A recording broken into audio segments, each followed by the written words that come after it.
दोस्तों, जैसा कि हम सभी जानते हैं कि पितृपक्ष में कई कार्यों को करने के लिए मना किया जाता है। ऐसा माना जाता है कि पितृपक्ष में यदि आपका कोई पूर्वज अशांत पितृ है तो वो आपसे नाराज हो सकते हैं। पितरों और पूर्वजों के नाराज होने से आपके जीवन में कई तरह की समस्याएं आ सकती हैं। इसी के साथ दोस्तों, अगर पितृपक्ष में गाय को आप ये चीज एक खिला देते हैं तो आपको माला माल होने से कोई नहीं रोक सकता।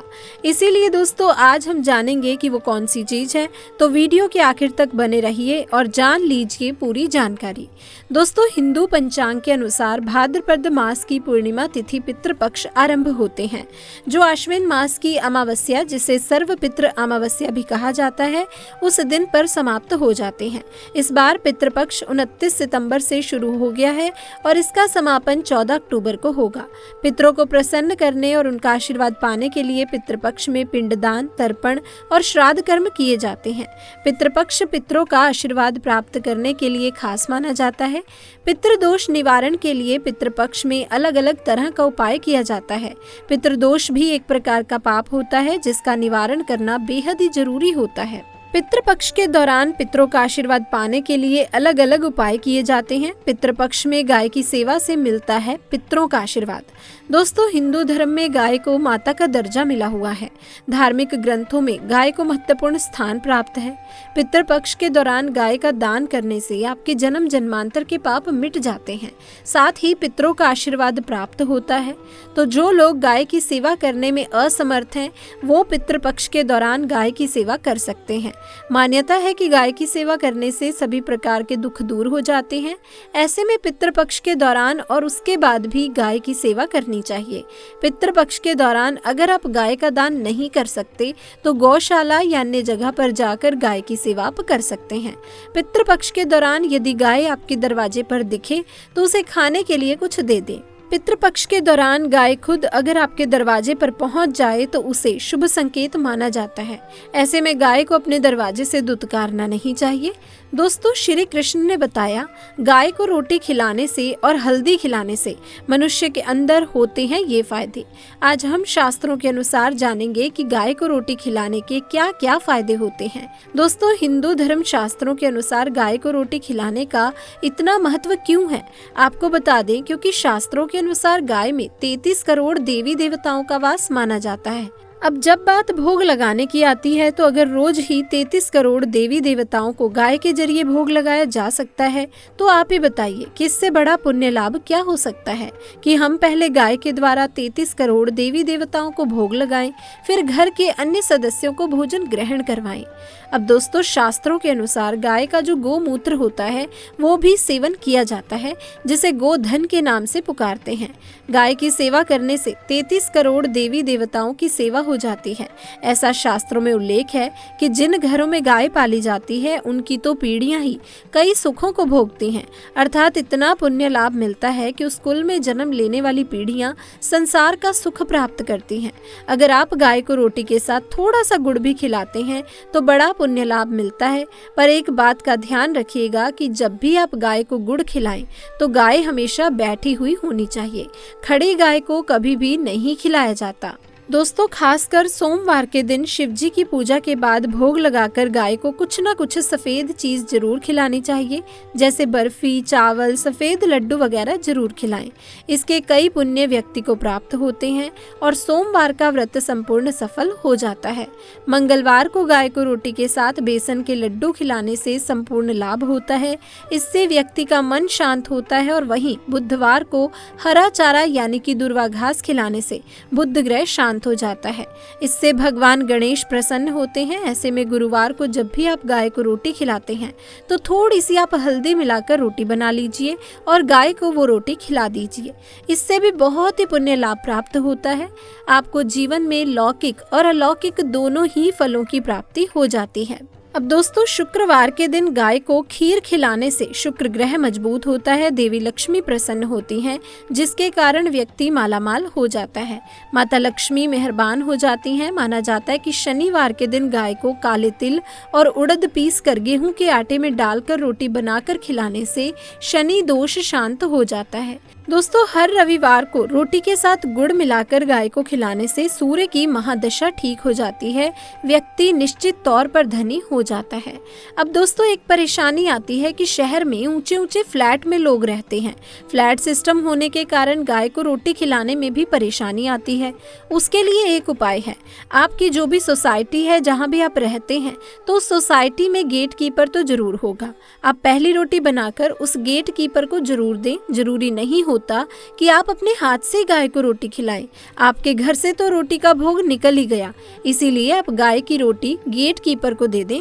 जब गाय को रोटी वो खिलाएगा तो दोस्तों, गाय आना अपने आप ही शुरू कर देगी, क्योंकि नियमित रूप से जिस गाय को रोटी खिलाई जाती है, गाय अपने आप ही घर के दरवाजे पर आना शुरू कर देती है। फिर जब गौ माता आना शुरू कर दें तो कोशिश करें कि गेट कीपर से उसके आने का समय पूछ लें, फिर उस समय जाकर गाय को रोटी खिला दें।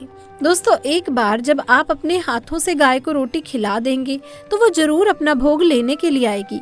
गाय एक निश्चित समय पर आकर सबके दरवाजे से अपना भोग ले लेती है। थोड़ा समय आगे पीछे हो सकता है, पर गाय माता घर की चौखट पर आती जरूर है और गाय दरवाजे पर आकर जोर जोर से पुकारती भी है ताकि आप उसे रोटी खिला दें। तो ऐसे में दोस्तों, पितृपक्ष के दौरान अगर आप भी गाय को रोटी खिला देंगे तो बहुत ही ज्यादा पुण्य लाभ होगा। 33 करोड़ देवी देवताओं की सेवा आप कर पाएंगे और आपको इसका लाभ बहुत ही जल्दी मिलेगा।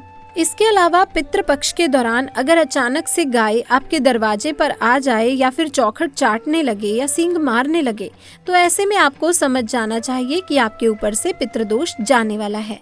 ऐसे में आप गाय को खाली ना जाने दें, उसे रोटी जरूर खिलाएं। इससे ये पता चलता है कि आपके पूर्वज आपसे बहुत ही खुश हैं और जल्दी ही आपको अचल संपत्ति की प्राप्ति होने वाली है। दोस्तों, कौवे को पितरों का प्रतीक माना जाता है। हमारे वेदों में बताया जाता है कि जब किसी मनुष्य के ऊपर पितृदोष लग जाए तो आप कोई भी कोशिश कर लें, आपका बर्बाद होना निश्चित तौर पर पक्का हो जाता है।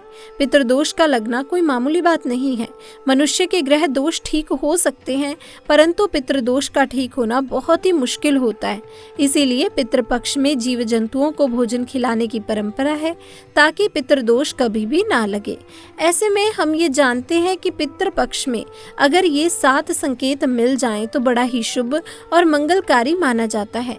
इससे पता चलता है कि आपके घर में खुशियां आने वाली हैं और पितृदोष हमेशा के लिए समाप्त होने वाला है। आपके पितृ यानी पूर्वज आपसे बहुत ही प्रसन्न हैं। तो दोस्तों, अब आगे बढ़ने से पहले हमारे चैनल को आप सब्सक्राइब जरूर कर लें। कौवे का बार बार छत पर आना। पितृपक्ष में अचानक से छत पर कोई भी कौवा आकर बैठ जाए और जोर जोर से काय काय करने लगे, तब आपको समझ लेना चाहिए कि आपके ऊपर पितृ बहुत ही प्रसन्न है और जल्द ही पितृदोष समाप्त होने वाला है।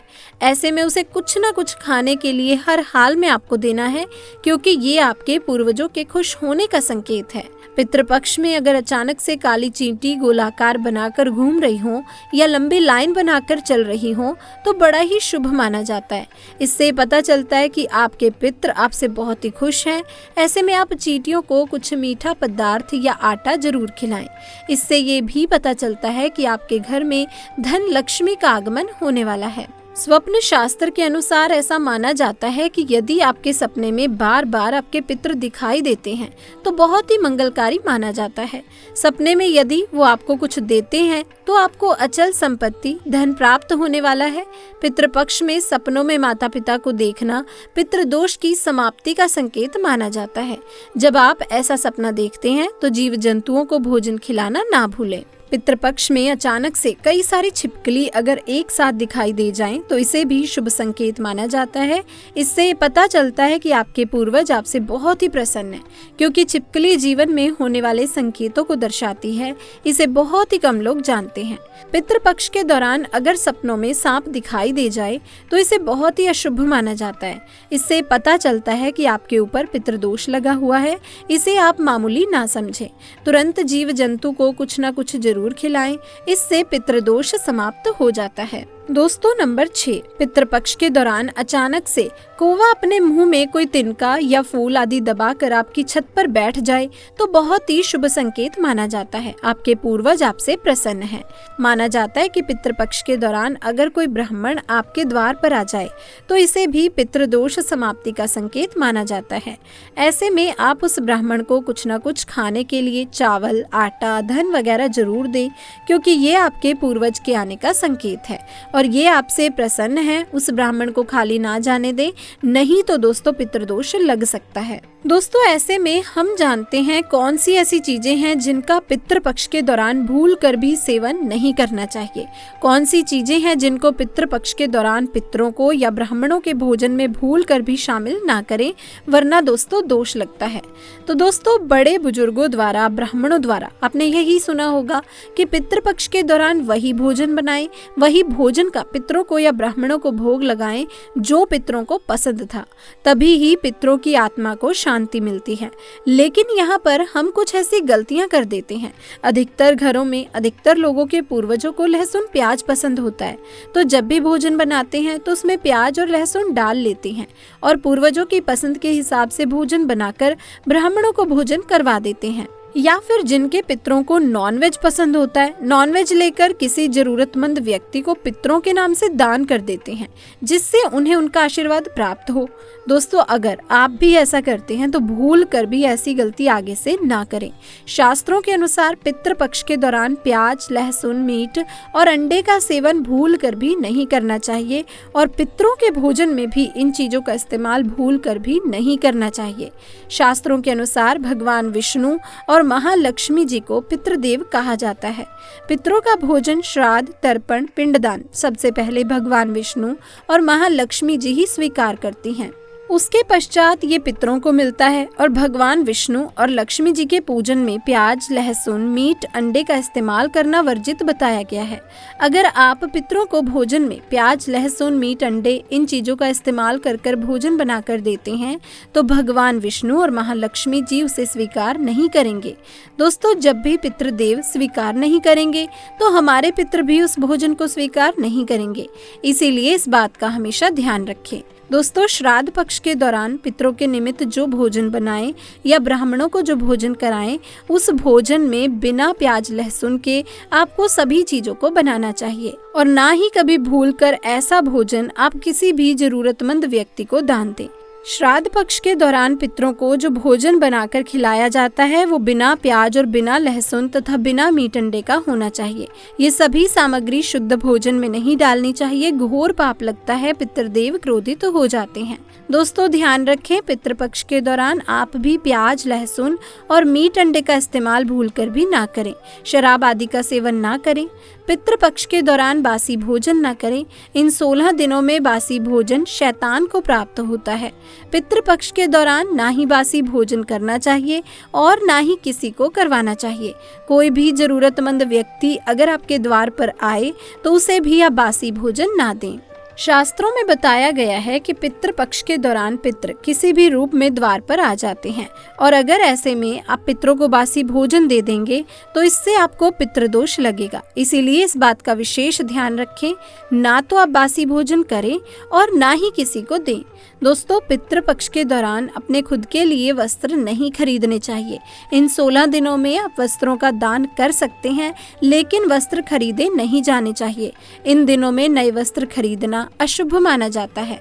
पितृपक्ष के दौरान पति पत्नी को दूरी बनाकर रहना चाहिए, क्योंकि इस दौरान हमारे पितृदेव हमारे घर के अंदर ही हमारे आसपास मौजूद रहते हैं और अगर आप ऐसा करेंगे तो हमारे पितृदेव हमसे नाराज होकर चले जाएंगे। पितृपक्ष के दौरान घर में रोना नहीं चाहिए, इससे भी पितृदोष लगता है। इन 16 दिनों के अंदर खुशी खुशी पितरों का स्वागत करना चाहिए, उनका आशीर्वाद प्राप्त करना चाहिए।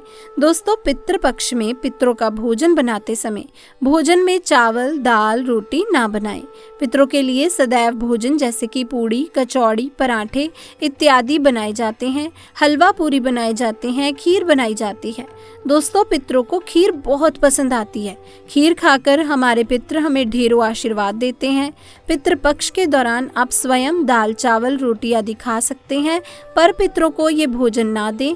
लेकिन दोस्तों याद रहे, पितरों के लिए जो भोजन बनाएं, ब्राह्मणों को जो भोजन करवाएं, वो पक्का ही बनाया जाना चाहिए। जैसे कि खीर पूरी, मूंग दाल की कचौड़ी, दही, जलेबी, इन चीज़ों को आप बना सकते हैं। लेकिन याद रहे, पितृपक्ष के दौरान घर में मसूर की दाल नहीं खानी चाहिए। दोस्तों मसूर की दाल के अलावा पितृपक्ष के दौरान काले नमक, काले जीरे का सेवन भी नहीं करना चाहिए और ना ही ब्राह्मण भोजन में इन चीजों को शामिल करना चाहिए। पितृपक्ष के दौरान मूली, लौकी, खीरा और सरसों का साग ना तो खाया जाता है और ना ही खिलाया जाता है। श्राद्ध पक्ष में इन चीजों को खाना और खिलाना दोनों ही वर्जित होते हैं।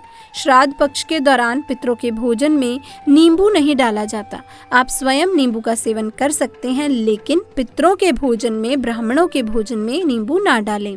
अब पितृपक्ष के दौरान दोस्तों कई तांत्रिक क्रियाएं भी की जाती हैं, इसीलिए इस दौरान दूध, दही या फिर सफेद खाद्य पदार्थ जैसे कि सफेद रंग की मिठाइयाँ, बर्फी इत्यादि का सेवन नहीं करना चाहिए।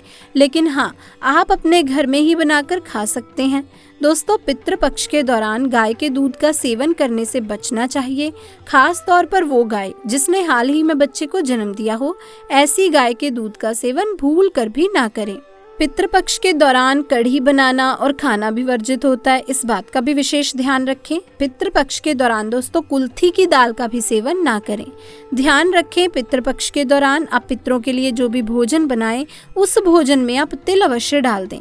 पितृपक्ष के दौरान आप पितरों के लिए जो भोजन बनाते हैं, ब्राह्मणों को जो भोजन करवाते हैं, उसमें दोस्तों काले तिल अवश्य ही डाले जाने चाहिए।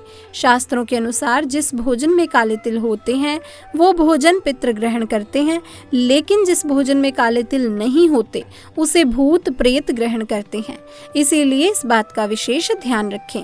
दोस्तों पितरों के भोजन में आप काले तिल डालकर ही पितरों को भोग लगाएं। काले तिल भूत पिशाच से श्राद्ध के भोजन की रक्षा करते हैं, इसीलिए इस बात का विशेष ध्यान रखें। पितृपक्ष के दौरान गलती से भी अपने पड़ोसियों का भोजन भी कभी नहीं खाना चाहिए। पितृपक्ष के दौरान उधार लिया गया पैसा अशुभ माना जाता है, इससे उल्टा कर्ज का बोझ बढ़ सकता है। तो दोस्तों थोड़े से ध्यान से, थोड़े से प्रयासों से पितरों को आप प्रसन्न कर सकते हैं, तो आप ये कोशिश जरूर कीजिएगा। तो दोस्तों आज की वीडियो में बस इतना ही ज्ञान। मैं उम्मीद करती हूँ कि श्राद्ध पक्ष से संबंधित सारी जानकारी आपको मिल गई होगी। आपको हमारी वीडियो कैसी लगी जरूर बताइएगा। इसी के साथ इस वीडियो को करें लाइक, शेयर और करें चैनल को सब्सक्राइब। मिलते हैं किसी और वीडियो में, तब तक के लिए आप सभी का धन्यवाद।